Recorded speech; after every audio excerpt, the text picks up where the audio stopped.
Well, I'll start this one off. Nick, well, I'll start it off with a question. This is for Nick. Nick, do you want to give us a little bit of a background of just your fishing career, just because I know how extensive it is, and it's awesome to hear. So if you want to give a little synopsis of that, that'll get us rolling. Yeah, no worries. So like most people, started when I was a kid. Dad and mom separated when I was 3 years old. They divorced. But when dad would come pick me up, he would take me to the, local regional park that had a lake. And, that's, I did the whole bait and weight thing, in the very beginning. Whether it was throwing night crawlers for largemouth bass or whatever bit, because everything eats a night crawler, including bluegill and crappie and catfish and you name it, right? That's actually that's one of my sayings as a trout fisherman. I go, when in doubt, throw a night crawler. Like, squeeze some. If you can't get anything to bite, just throw on a night crawler. Yeah, squeeze some air in it. Squeeze some air in it and suspend it, and you're all over the trout with that. But that's how I started. And then at about, I want to say 10 or 11, I grew up in a really rough neighborhood in the city of Hawaiian Gardens, really gang infested and, drug infested and stuff like that. So at about 10 or 11, my neighbor Brandon says, hey, you want to ride the bikes and go fish at the park? And I'm like, man, there's no fish at that park. So we went and we did the bait and weight thing. And I mean, I'm talking maybe 5 minutes in and I'm on a 2-pound largemouth bass, and I'm like, holy smokes, this is cool, mind you, we're using a stolen rod from Kmart and stolen hooks and weights from Target. I grew up on government cheese and powdered milk. You had to add water to the milk to make to the powder to make it milk. Hey, those were the best potatoes. I don't know what you're talking about. That's how you get the. That's how you get that. So we couldn't creaminess of those mashed potatoes. Yeah, we couldn't afford, buying, fishing equipment at that time. So we just did what we had to do to make things happen. So then, when I started going to that park and spending a lot of time in that park, I started observing and watching different people fish different techniques from afar. I would sit up on the hill and, there was this guy by the name of Frank Garza. And I kid you not, it was at least every other cast that he was pulling in a fish. And what I noticed is he wasn't doing what I was doing. He was constantly moving. He wasn't sitting in one spot. And I seen him walk around the entire lake. And then he crossed this bridge and I followed him. And then he walked around that entire lake, right? So I started watching his technique and what he was doing. How he was moving the rod and different things that styles of his fishing. He always had 3 rods. He had one on each side of his back and then the rod that he was fishing with. And it was obviously used for different baits, different weight classes, different line, strengths and weights and stuff like that. And finally, I'm sitting on a rock one day and I was eating my sandwich and he comes up to me. He says, hey, how's it going? And I'm like, oh, I'm looking at this guy like an all-star, as a pro bass angler, and he's coming and talking to me, right? One of those, it's a shock moment, like, who is this guy? He doesn't know me. Why is he even saying hi to me, right? And I said, I'm just eating my sandwich. He goes, you mind if I share something with you? And he says, and I said, no, go for it, dude. He goes, the minute you stop and take a break is the minute that the big fish swims right by you. And that really resonated with me. That stuck with me. And so I put my half-eaten sandwich back in the bag and he says, here, try this worm right here. And he was throwing a robo worm. And so I said, this is plastic. They're not gonna bite this shit, you know, like, what do I got to do? You know, like, it's not going to move by itself. He goes, no, you're going to create the movement. You're going to use technique, and I'm going to show you how to do it. So that's when I was like about 11 or 12 at that point. And so mind you, I'm still growing up in this rough neighborhood, and I'm still getting into trouble. And so my friend Brandon's like, you know, you got to spend some more time fishing so that you could stay out of trouble. Well, I listened, you know, for a little bit, like any young, dumb teenager, you know, something goes in one ear and out the other. And so that's how I started getting serious about fishing. And then I met another mentor of mine. His name's Kurt Williamson. Shannon knows him. We fish at the same local park all together. I met Kurt's son. He started bringing his son out to fish a whole lot. And I just started listening to a bunch of people and becoming a sponge, right? Never acted like I knew it all. I still don't know it all, right? I've been around a lot of blocks, but I haven't been around every block, right? Bodyguard Kurt. Yeah, he kicks everybody's ass. We used to run into a bunch of poachers at the park and stuff like that and kick over their buckets. And that's the reason why Shannon does that, because we would get in fights and beat people up for, you know, doing dumb shit. So we were trying to get away from trouble, but trouble would follow us, right? So then I met another mentor there at the park. His name was Lawrence Alfaro, rest in peace. And he actually lived in the same city that I lived in. And he seen the passion that I had for it. And he seen the desire that I had to want to continue to learn. So what he would do is he would drive me, Brandon, and his little brother Joey around to the local parks, because we didn't have a ride. So we would hit Cerritos Regional. We would hit, you know, La Mirada Regional. We would hit Harbor Park down in San Pedro. I mean, all the local parks, Magic Johnson. And when he seen that I was fully committed and like fully dedicated, he took me out to this park down by Raging Waters. It's called Pudding Stone Lake. And there I got to meet a bunch of guys from Southern California bass contenders. So at 13 and 14, mind you, I got into trouble. And Lawrence didn't want me spending a whole lot of my weekends in the city to help me stay out of trouble.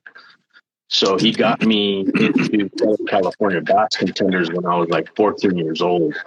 I went on to win a few tournaments, you know, and right away got noticed probably like around 1992, I would say, by a Japanese guy by the name of Kaizo. And he was the president of Shimano at that time. And fast forward a couple years, I turned 16. You had to be 18 to get to fishing on the pro amateur circuit. So at 16, I got voted into fishing for Shimano.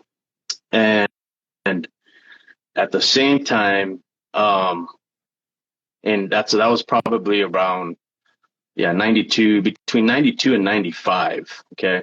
I had my son in 1995. And at that time, Yoshizo was another Japanese guy, and he took over for Kaizo.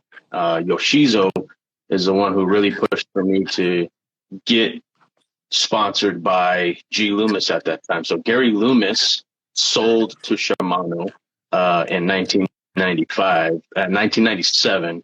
And that's when fishing got like real serious for me. However, mind you, when I tell you guys that fishing saved my life, all right, there's a whole nother meaning to it to me. because again, I was looking at major prison time as a teenager, and as a teenager, I got put on probation for some very serious crimes.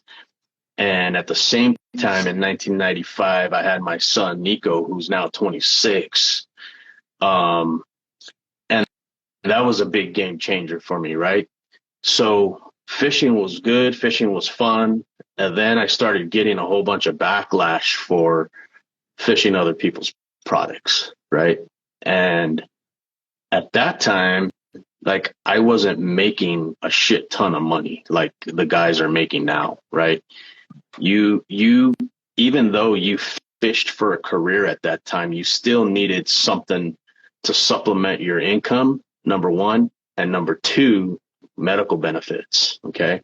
Now I had my son, so I had to say, okay, when I started getting flack from fishing other people's products, because I fished a lot of custom hand poured plastics at that time, by Lifelike Plastics. His name was Kenny Matthews. He's another mentor of mine.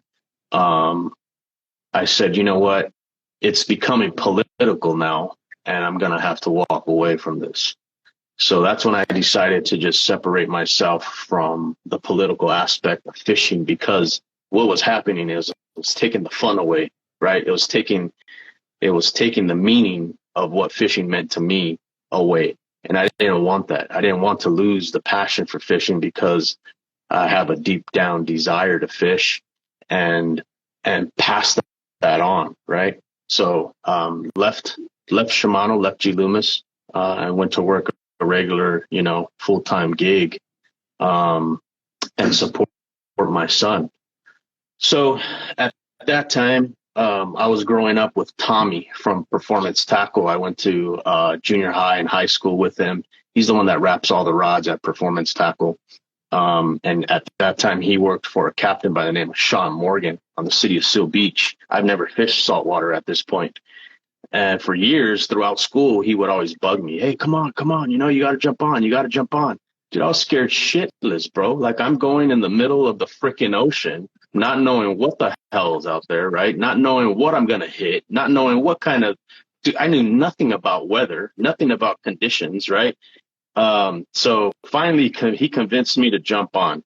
And something that was instilled to me by my grandmother many, many, many years ago is to be of service, right? If you need help with something and I could do it, I'm going to help you out. Or if you need something and I got it, consider it yours, type of deal. So I started helping out on the boat just out of nowhere, not they didn't ask me to. I was sweeping off the dead bait off of the deck that the deck hands would chum and shit like that. And I grew a passion for saltwater. So started working for Sean Morgan as just a pinhead to ride for free. Started decking for him. Got recognized by Eddie Leland, who was the captain of the Enterprise at that time, back in that day. Went to work for Eddie Leland. Upgraded from there. Went to work out of Long Beach on the El Dorado for Eddie Moreno. And then we would leave from Long Beach down to San Diego for 3 months out of the year to go follow the tuna. That was before the tuna were pushed up real close in our local waters in those years. So at that point, got recognized by John Klein on the Qualifier 105, rest in peace, which is now burned up. It became like a vessel for studying and stuff like that up in Alaska. And it caught fire just, I think, at the very beginning of this year or end of last year. But worked for John Klein for a number of years. Worked on the Red Rooster for a few months. And then that was it. Just gave it like all to, working a full-time gig and raising a family at that point. So that's pretty much the fishing career in a nutshell. Extensive. Very, very what extensive. makes me laugh is somebody commented in here. He went 95. Dad, is that you? $2. Yeah. And it makes me laugh because I was also born in 95, and I'm like, man, gosh, I can't even imagine the amount of knowledge that you had in 95, and then that how much of that has like grown while I'm just piddling around catching trout with worms. Yeah. You know what? Trout fishing, to me, like I honestly haven't trout fished in a lot of years, and I miss that because when I started freshwater bass fishing, I learned on all microlight stuff. So when I started making my own money, I pretty much mimicked, like Charlie will tell you, I told him the story a little bit, but I don't know if he remembers, but I kind of mimicked everything Frank Garza did, right? He had these fancy custom microlight bait casters. And I'm like, I've never seen that in my life. Where did you get that from? And he goes, I had it made at Performance Tackle. So I said, oh shit, that means Tommy made it, you know? Yeah, I remember Butch. So what he had done is he took a CalStar BT 120 and a CalStar BT 130, and he chopped off the butt end and kept the BT 120. He kept 4.5 feet, and then the BT 130, which is a heavier weight rod, he kept at 5.5 feet. And he put these little tiny micro bait casters. At that time, it was the Shimano 50. And then Abu Garcia had one. I think it was a 50 model, but there was another name for it at that time. I can't even remember. So I mimicked that.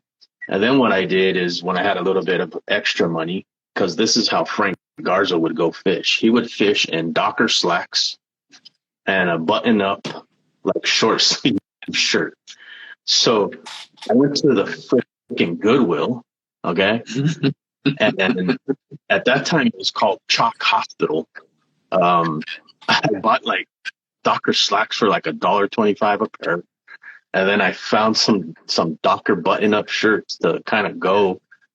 It was a navy blue pair of pants, and then the shirt was like a navy blue with gray and red pinstripe type of deal. But I had to make sure that I matched, right? Because Frank matched. And so when you talk about the knowledge and just taking the application from freshwater bass fishing to saltwater bass fishing, you know, in the ocean's much more vast, obviously, than a lake or a river or a pond is. So the technique and the patience and everything like that you have instilled in you from freshwater bass fishing, and you apply that to saltwater, your game is already advanced, right? So that's all I did, is applied what I knew in freshwater to the salt. When it came to bass fishing, I had to learn the whole like yellowtail thing. But I never fished live bait when I worked on the boats or went out on the boats. And I loved the city of Seal Beach and the Enterprise because they always targeted really good. Sean Morgan knows these waters like better than the crust on his underwear. Okay. He knows spots that like nobody, he hasn't even told people about spots that he's pinned. And I mean, familiar areas that you guys know about and that a lot of people know about, like the Huntington Flats, you know, the rigs when you're coming back from the flats. We used to nail calico bass and sand bass all over those rigs like there was no tomorrow. I mean, you're talking 100 to 200 fish day, you know, a person. I mean, it was crazy. All on like a little Optum baits, you know, baby octopus, you know, in what they call today as the Scotty Special, the chartreuse and goldish brown on top. It's funny that you mentioned just octopuses in general, because whenever you're fishing and you catch an octopus that's small enough, oh my gosh, the deckhands will be like, "Oh, give me that!" kill it, pin it on a hook, drop it down, go like, watch this. Oh, I'm already bit. Yeah. Dude, it's so much fun watching that. I was actually talking to David from Best Tackle in Redondo. He was like, yeah, dude, I caught an octopus. It was actually pretty big. I just, didn't seem like it was going to work, but I was like, whatever's going to eat this is got to be ginormous. So he pins it on and just casts it out. And he's just like, dude, I went for an absolute ride. That thing got hit so hard. And it was just the biggest sand bass. I think it was, 3-4 pounds, but shore pounding. Yeah. Can't complain with that. I should have done that last time. Did you catch an octopus? I've caught like 2. Yeah. Remember, Nick, last time we caught, we caught 1 or 2, right? Short pounding. Yeah, I caught 2. Start doing that. I think Charlie caught 1. When I would catch them, I'd make Charlie take them off because he's a wuss and he wears the gloves, Hey, I have a purpose why I wear those gloves. They don't feel yeah, bad. I wear gloves too. I'm just. If you haven't noticed already, man, I just love to heckle the shit out of people. It's all in the name of love. It's not to disrespect anybody. I wear gloves and I'm tough. Yeah.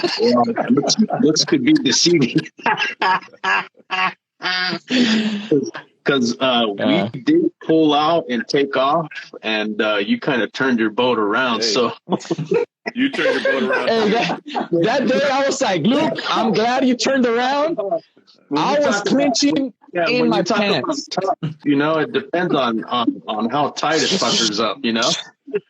Dude, I'm in the back seat. I'm like, I just see Luke stand up, and I'm like, holy shit. That's what we call airtight. Dude. Luke is like, nah, we ain't doing this I'm shit, standing boys. up while I'm driving. It's serious. I'm like, But dude, I'm glad you came back. Like, that shit was insane. I'm like, when you guys came back, I was like, Luke was like, I think I'm glad they came back because then we wouldn't have heard the end of it, So, Yeah, but you know what? Overall, dude, like that was a freaking badass night, man. It ended up really good for you guys. You guys got some fish on the boat. We got fish on the boat. Had a couple Jack and Cokes, and I heard. Yeah. That was probably our best night in the harbor. Probably on the inside, right? Because we came in. Good. I mean, we trifected. So we came in. We fished tight on the left side.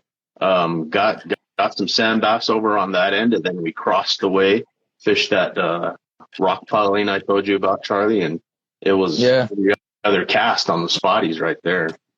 What's funny is Luke and I went out the next night because you guys went out Friday night. I wasn't available.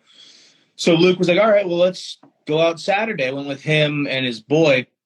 And, it started out kind of slow, and then we'd start picking up. And then, I'm starting to get calls, and I'm like, oh, Luke, I gotta get home if I want another fishing trip in the future. I gotta get home. I gotta finish the laundry. I did. So we're coming in, and I'm like, Charlie knows that too well. I look at him. Let's not talk about that. Bass. I look at him and I go, I have a sand bass and a calico. Yeah. How about a spotty real quick? Before I go home. We showed up an hour late, but I got the trifecta. Before I gotta go. How about a spotty here? Yeah. I swear it's the last cast. The screwed up part about that is I think we caught 3 spotties in 5 casts, and I lost both of mine at the boat. Like, one of them we saw it, and it was like, oh, okay. Yeah. Just like I'm going heartbreaking. It was heartbreaking because Luke was trying for the trifecta as well. Ooh.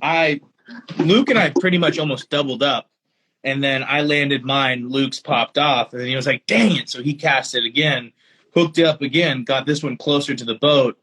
And then I was like, all right, Luke, I got to go. Let's hightail it. Yeah. He's like, I'm trying for a spotty right now. That explains why he got his PhD in farmology. He farmed him.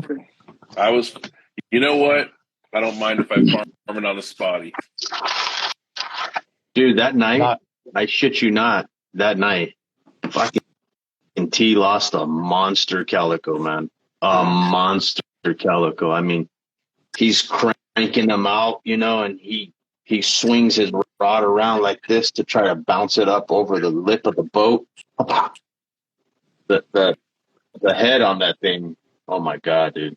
So the first night that I had my net, I'm like, Shannon, I got us this net. That way we're not losing good fish. No more losing fish at the boat. And I just wasn't used to having a net yet. And I catch it, which at that time would have been my PB. And I could see its head. It looks like a pit bull coming out of the water. And I go to bounce it, and as I hear him yelling, I got the net, I got the net. Snap. And he goes, I have the net right here. Why didn't you wait? And I go, I'm just not used to the net. And you put your head down. You're like, I'm just not used to the net. The net was like a foot away from the fish. I'm willing to bet you were fishing floral leader too, right? I was. Okay. Maybe. You know, I cannot remember. I cannot deny or confirm or deny. I sort of fish heavier now too. Okay. I'm good with that. I'll give you. I'll fist pump that one right there. What'd you say, Luke? He says he's fishing heavier now. Yeah. So he went from 30 to 40. I think that really time I was still using 25. I'm fishing lighter. I actually have moved to 8-pound test. Damn. Yeah, you have to. I mean, you have to when you're throwing a 132nd ounce lead hit. Don't give my secrets away, okay? Don't give my secrets away. Fino wants to know why you use straight braid. Because he never loses fish. He never loses those jigs of his. You know what, man? So I'll share a little bit with you guys. You know, any type of bass species, when you're fishing nighttime, any type of bass species, their vision is enhanced by 10 times. Another thing that's very particular for spotted bay bass is the color red. At nighttime, because it doesn't prism off, the color red goes blind to them and they can't see it. So that's why I personally fish Vermilion Red Power Pro. This is not a paid advertisement. Power Pro does not sponsor me. I pay $40 a spool for the braid. So that's not a commercial. But number one, I don't want to lose fish. Number two, there's reasoning behind it that I just gave you. And number three, I don't want to lose lures, you know. I can't wait to soundbite this and say paid advertisement. Yeah. Right. This is brought to you by. Yeah. Thanks, Nick, for helping out. We don't have to deep fake this anymore. Exactly. Yeah. When I first met Nick, right? And let me tell you the story. So I met you fishing and I didn't know who you were, right? It was just a random guy at the fishing spot and I walked by and I didn't say anything and I walked back. Well, I passed you again and I was like, hey, how's it going? And that's all she wrote, right? I tell Daniel, I'm like, oh, I started fishing with this dude and his name is Nick. He's like, Nick? Like Nick? He's like that. He's like Nick? And I'm like, yeah, his name is Nick. He runs a page called SoCal Fishing Squad. He's like, no fucking way. Like, he's like, dude, that's like, he's a well-known dude, you know? And I'm like, I mean, I didn't know. I wasn't stalking him or anything, you know? I'm like, oh shit, that's him. Let me just act cool, you know? Yeah. I mean, I might have been stalking. And he's like, so, you know, I didn't know. Like a me and Frank moment, yeah? It was just like, you know, he's like, hey, dude, this is like a well-known dude, you know? I've heard a lot of good things about him. And sure enough, man, I got to know you really well. And he wasn't wrong, you know? Yeah. He wasn't wrong. I mean, I was kind of wrong. No, you weren't. Oh, crap. I just missed so hard. Not at all. Oh, gosh. But yeah, man. So I'll piggyback off Daniel. So, you know, how did you start your whole jigging, like painting? Ooh, man. So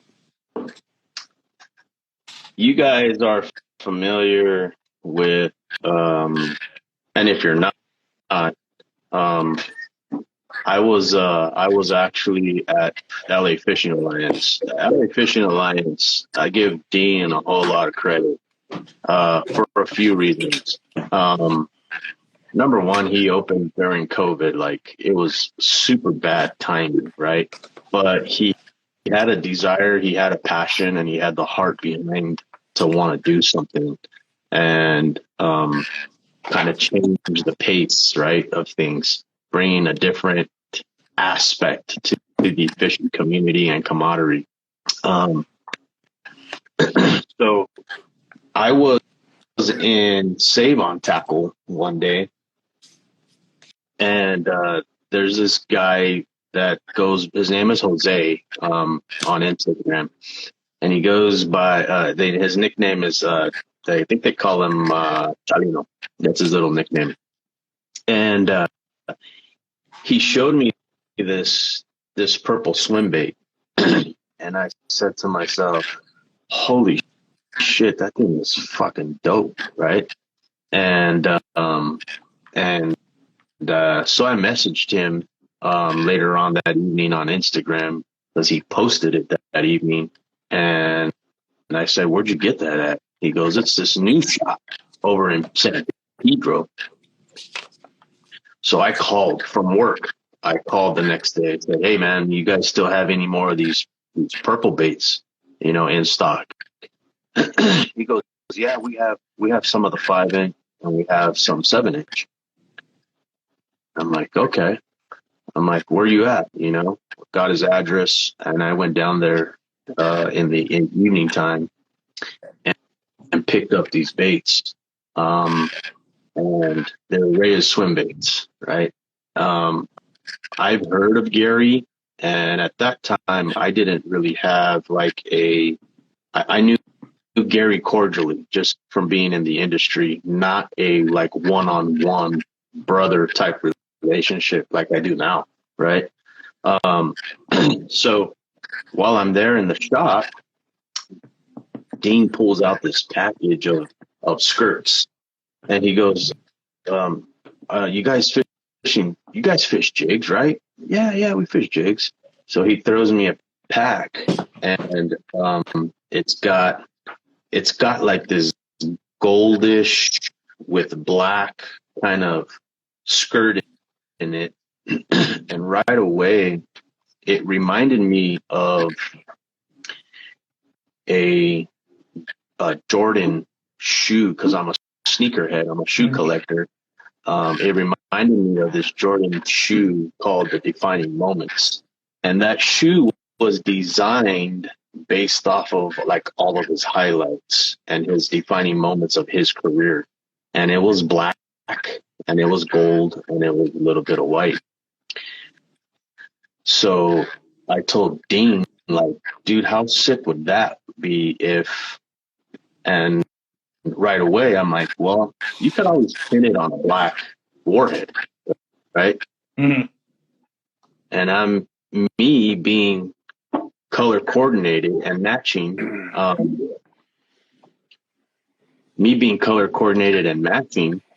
I was like, there's got to be more than just black. So came home, got some warheads out of my box, went to Lowe's, Home Depot down the street, and picked up a can of gold spray paint. And I shot this warhead right here. This is the number one jig that I've ever made. All right. And all I did was hit the backside with gold spray paint. It's all chipped off now, right?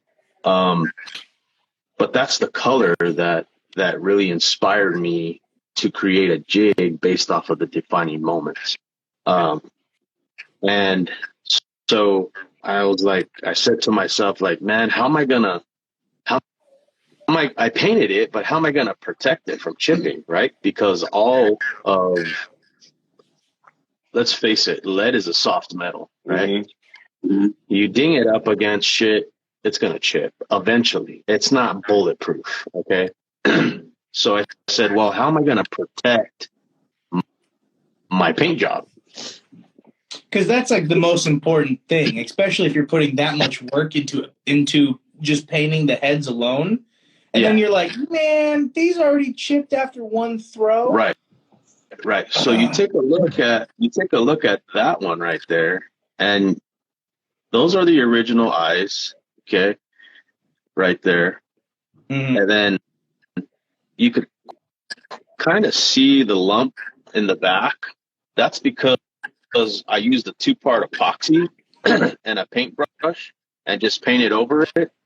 And then I hung it like this. Mm-hmm. Well, I never had a rod building machine and I never had a turner at any point.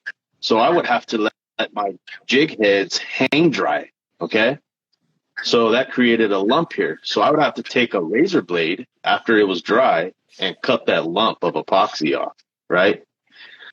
So that's what originally inspired me. And then I used to tape off. I never knew how it was built. So I used to just tape off the weed guard, and then I would tape off the eyeballs. I would put a few pieces of, painter's tape, take a razor blade and cut each one. I remember those days. I remember. And tedious. And so I did that. And then I said, well, this is pretty basic, and I want to try to little by little kind of elevate my game a little bit.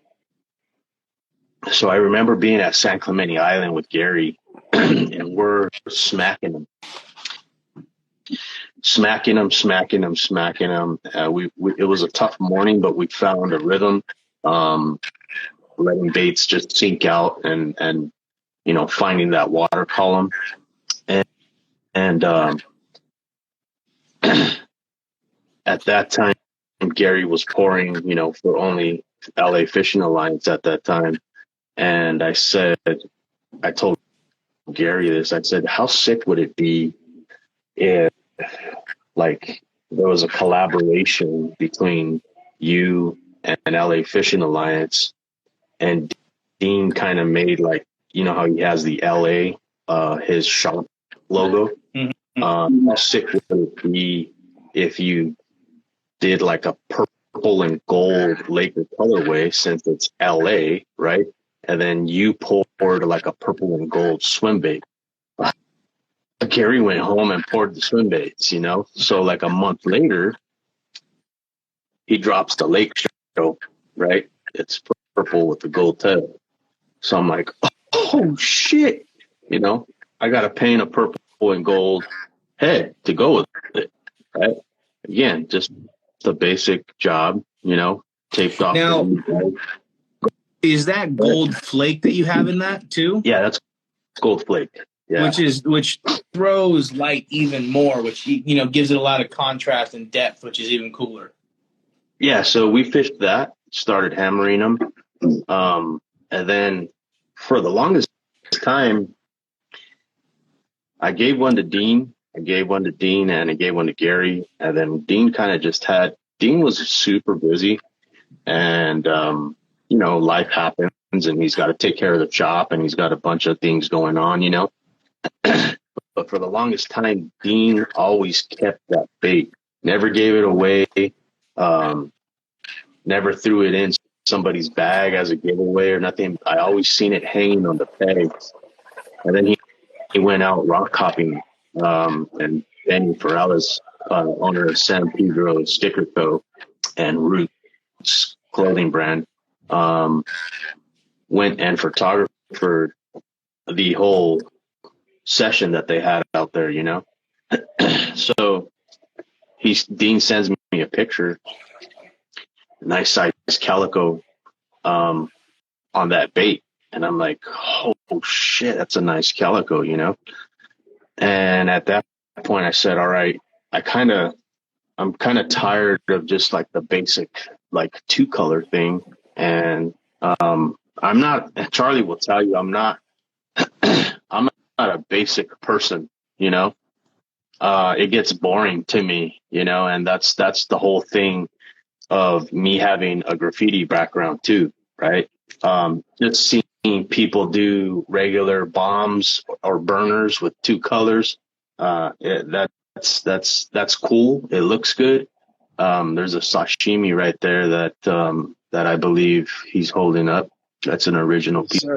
This is never going to be thrown in the water. I gave Dolan. I had one, and I think lost it or still has it. No, I lost it. I threw that in the water.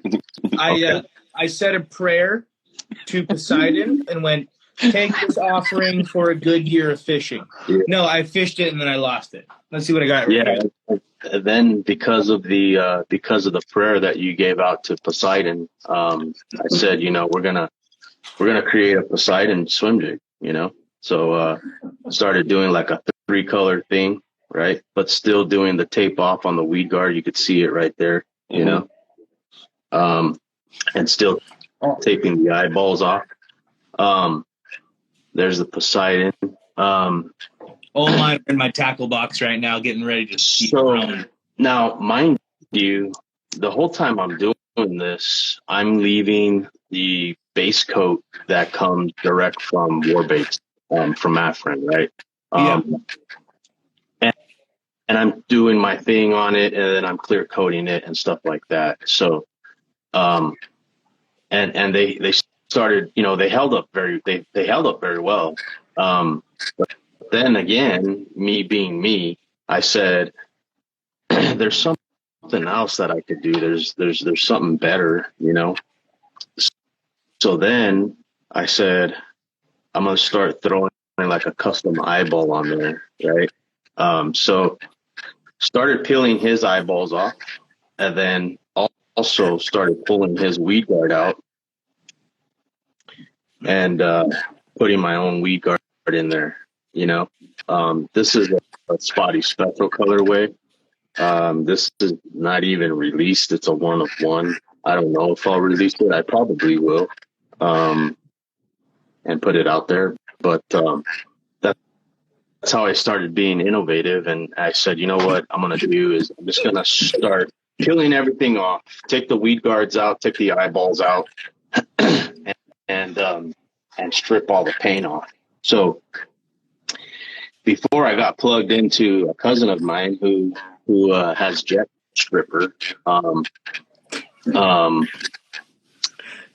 I was sitting there with a X-Acto knife and just scraping paint off of each lead head.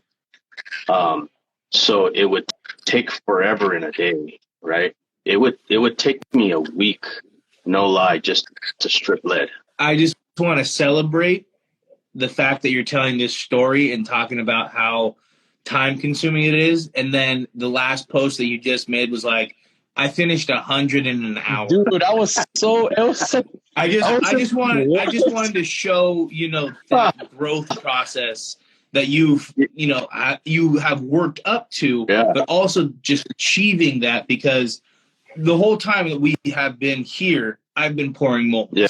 I just poured another mold for the 6-inch slugs and another one for the RR spikes. But the idea is that, you know, that progression moving forward to accommodate for such growth and just that edge of quickness, really. Yeah, so like I said, at that time of chipping lead, I was doing little tiny small batches, maybe 6 pieces, and it was taking me like a week, dude, to chip all the lead off, you know, pull the weed guards, pop the eyeballs. Then I got stripper. And then I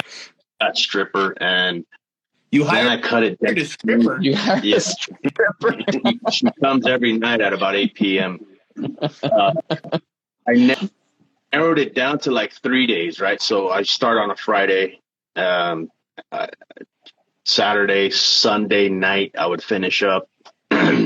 So, you know, when I make posts and I say thanks to my wife, man, it's because she really put up with a lot of like not seeing me for a long time, you know, and supporting what I did just because of the fact that she's seen it was a passion of mine, right? narrowed it down to 3 days. And then, you know, rewind a little bit. I hit up Afrin via DM about checking his inventory to see if he had just any more of these skirts rather than, you know, buying a pack of the bait fish skirts that he sells and getting like 4 different colors, because all I wanted was this color, right? I never, again, Afrin I knew cordially from going to the Fred Hall shows for so many years, but never had a relationship with him. So I really wasn't expecting an answer, right? It was a shot in the dark. And he hits me back and he says, "Hey bro, yeah, you know, let me check. You know, I'll check my inventory when I get back to the shop." And he hits me back the next day and he goes, "I have 20 pieces if you want them." I said, "Yeah, I want them all. I don't care what the price is. I want them all." So he sent them to me, and then I still have them. I haven't done nothing with them. As a matter of fact, me. As a matter of fact, I was just thinking about it last night, you know, about doing a Defining Moments V2 version, you know. And then I seen Afrin at a tournament.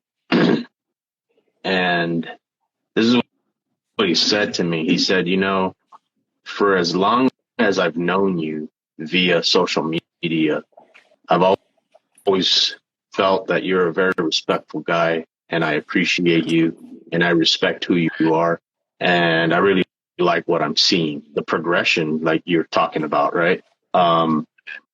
From my starting point to like what I'm shooting now, right?" Also, a sidebar, he now has a paint booth. He now has a paint booth. Yeah. All right, continue. So sidebar, big shout out to Joshosaurus. He custom built my paint booth for me and installed everything. So if anybody on here is a painter or is looking for a paint booth, hit up Josh. He'll take care of you. I think Daniel wants one. Yo, bro, I was right when you posted, I was like, I should hit up Josh to fix my boat.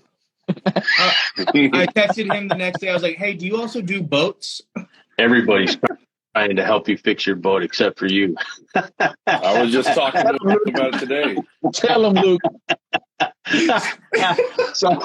Oh my gosh! I'm trying to, Daniel. If I give you money out of my wallet, will you fix your boat? Yes. So back to Afrin. He hits me up, and you know, he says, you know, have you ever thought about, you know, doing something on a bigger scale? And I'm like, well, yeah. Like, what do you mean? And he says, well, let's work on something, you know. So in the background, you know, we're working on something. It's going to be pretty rad. And then meanwhile, some time goes on, and I hit him up and said, "Hey, is there going to come a time, you know, where like we can work something out to where I could get raw lead from you?" And it's a process, you know. He doesn't do lead here in California, you know. It's like pretty serious shit. So if you're doing it, cool, you know, but lay low. I will tell you that. But he said, yeah, we could work something out. So I established a partnership with him, and he sent me a bunch of raw lead, and so we're working on some stuff, you know. I'll be at the PCS show. Stuff that's not even Charlie has seen will be at the PCS show. And Charlie sees almost everything on my fucking pegs.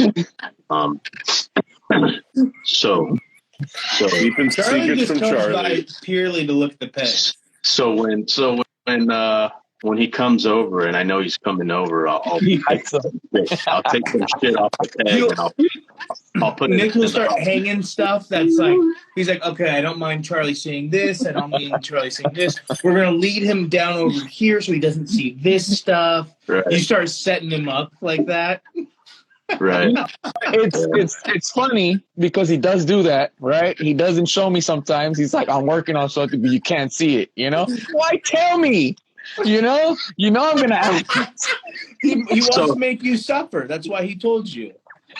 So like there's times where me and Charlie fish together because we fish together a lot, and like he's like, oh shit, if you fish with Charlie, you know how real the excitement is. Okay. Yes. So like the freaking stoke is insane when it comes to Charlie, right? It's next level. Yeah, it's next level. So I'm on a fish and I'm fishing a prototype and I'm like, shit, how am I gonna hide this? You know, like, so like I take the jig out of the fish's mouth and I'm holding it like this and holding my rod at the same time, you know, kind of like this. And I'm like, all right, take a picture, man. And he's like, all right. He goes, but what'd you catch it on? I'm like, dude, I can't show you, man. I'm sorry. He's like, let me tell you how respectful I am about that. All right. Because you snagged once and I pulled it off and I didn't see it. You know, that was the top secret. That's the one that's that design that one. He's like, I'll get it, hermano. I'll take it off the filing for you. Nah, but and Shannon, I mean, I fished with Shannon this past weekend, and he knows how I get, man. It's just Luke knows. Nick, we just hug it out. I'm telling you, every time, dude, I don't give a fuck if it's a dink. I don't care if it's big. Shit, it's insane. You know, like we're fucking. It's just. I feel a little tap on my shoulder.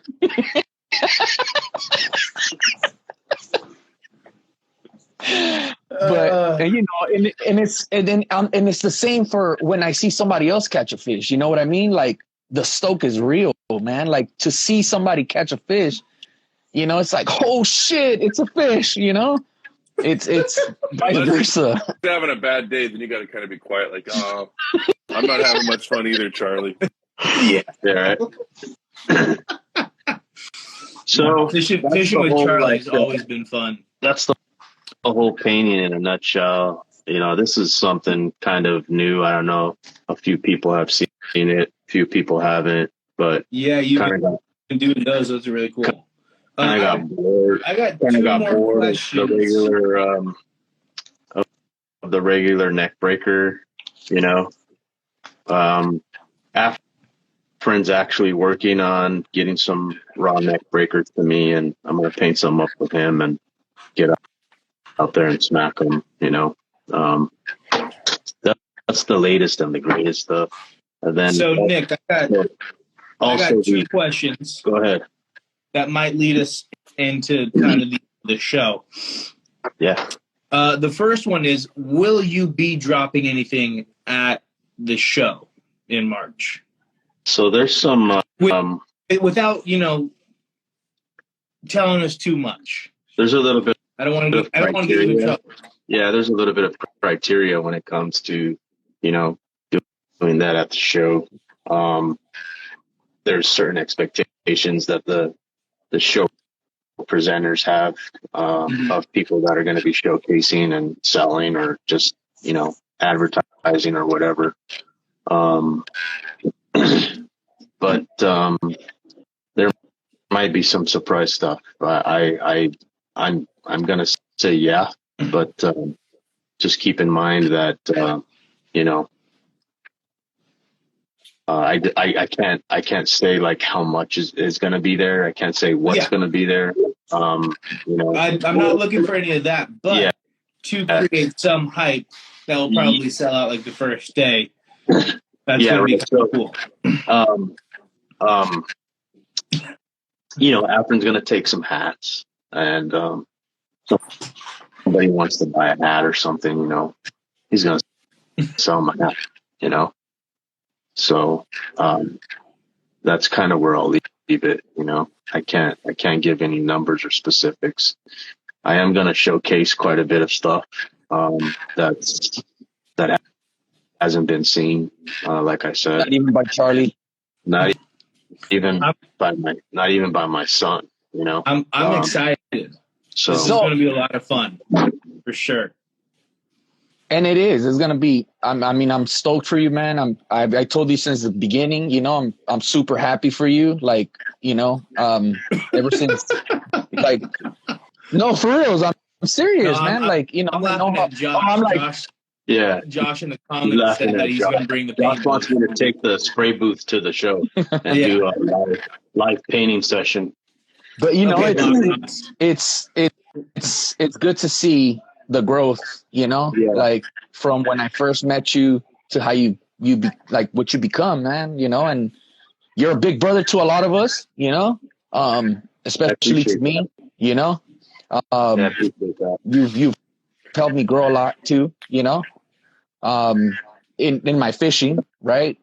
Having more, like opening my ways. Cause when you met me, man, I was throwing, what was I throwing when It's throwing a fucking Berkeley gulp on a Jika rig.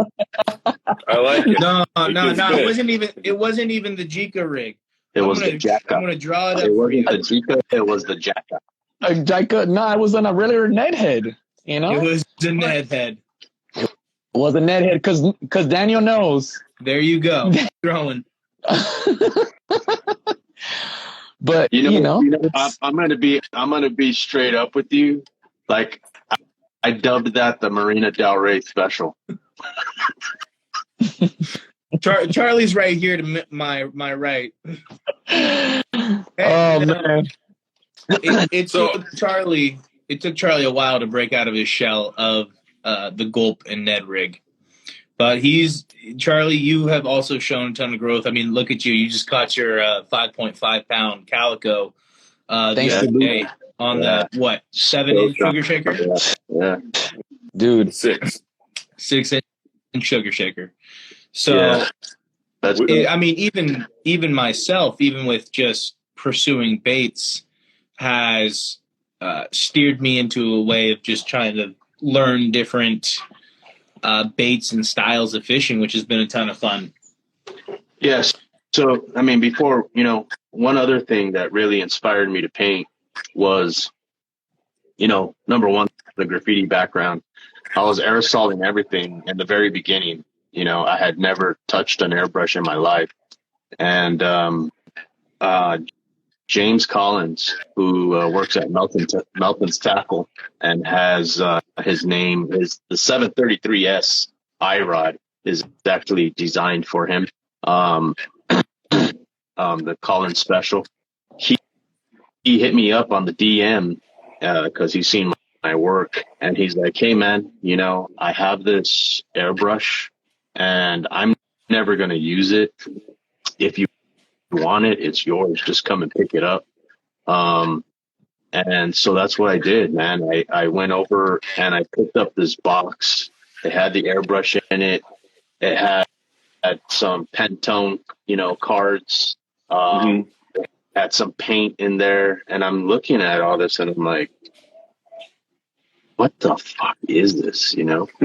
and I'm like, I don't even know where to start, right? So I got ballsy one day and took it out of the box. I went and bought some paint. A friend of mine, Nick, who owns Dock Rat Lures, told me where to go buy some paint. That's at Coast Airbrush. So I went over there, and the guys at Coast Airbrush really took a liking to me. They'd seen that I had a passion and a desire to learn. And so James Collins gave me my very first airbrush, and it's this one right here. It's a Master, just your basic airbrush, you know. Luke, you know about that. And I used that one for everything I did. I mean, you're talking priming, You're talking, painting, because at that time I was only painting aerosol and then like doing touches with the airbrush. I wasn't doing like a full airbrush paint job. So, and then I grew and grew and grew and kept learning and learning, then upgraded to the UI Eclipse. This thing is a workhorse. You could do everything with it. What's real cool about the Eclipse is it does a lot of fine line, and you could change the needle point on it from a 5 to a 3.5, which gives you a finer liner detail. And then that's my new piece right there. Oh, nice. That's a Cerakoted Iwata Eclipse. You could only find those at Coast Airbrush. And that one right there is a detailer. I use that one for water-based stuff, so that it doesn't ruin the Cerakote on it. And then the other ones I use for whatever. Right? But just so you guys know, everybody that's listening and watching, in doing all this, I switched from epoxy to doing a different type of clear coat, which was a catalyzed clear coat, because as you know, catalyzed clear coats harden a whole lot harder. Yeah. So I was shooting my clear coat through the airbrush as well, and doing like 3 coats of clear to make the stuff really pop and make it last. And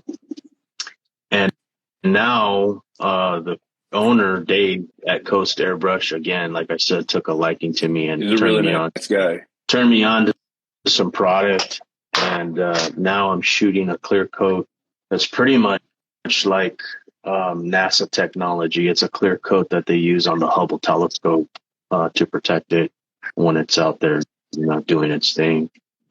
So it's been a innovative process, like you said, Dolan, to go from, like I showed you the defining moments one, but this is like Ray has called that the capricado. I like that.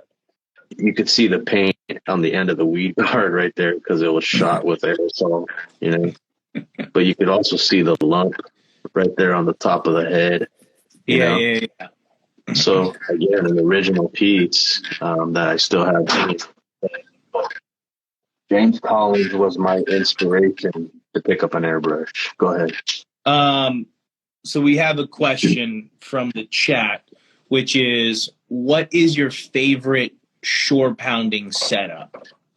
And then I have another one to kind of touch upon that that are going to be kind of fishing related. Maybe you can wind them in together. What are some tips and tricks that you can give to the basic to the basic learner, or a basic level of understanding for jig fishing? Because if anyone here is going to be able to talk about jig fishing and skirts and just fishing lead heads and skirts in general, I feel like you probably have the footing to go upon that. Yeah. So again, coming directly across from the freshwater bass scene and fishing jigs in the freshwater bass scene, applying that to the saltwater bass, it's very, very, very similar. The biggest thing that you're dealing with in difference in saltwater is your current, obviously, and then your tide change, right? High tide, low tide, king tide.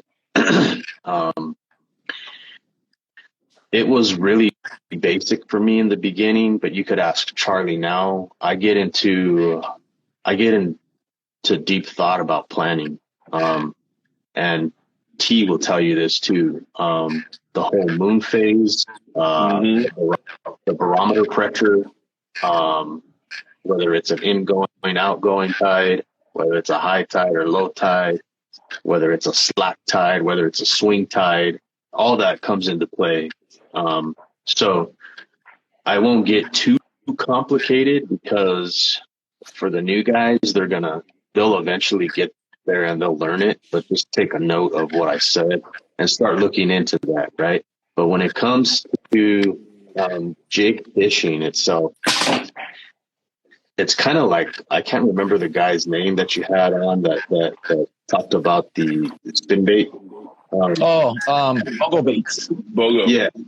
Yeah. So when you're fishing a jig, you kind of want to have that same application. You want to slow roll and drag. You want to pop. You want to twitch. You want to swim it. And you're doing all of those things because you're trying to find the column that they're in, right? Are they on the bottom? Are they hugging the side of the bottom of a boat? Are they chilling on the side of, some built up muscles that are hanging on the dock? Are they facing up and down when you're dropping on a piling, right? So there's many different applications when you're fishing a jig, obviously. Swimming, popping, twitching, slow rolling on the bottom. And your speed, right? Are you burning it? Are you slow rolling it, then burning it? So you want to change all of that up, and you want to try all of that because of the fact that you're searching for that column that they're in, whether it's pre-spawn, whether it's spawn, whether it's post-spawn, whether it's summer or winter. All those applications apply to any time of the year. So my favorite shore pound setup right now, I'm gonna say I fish all iRod right now.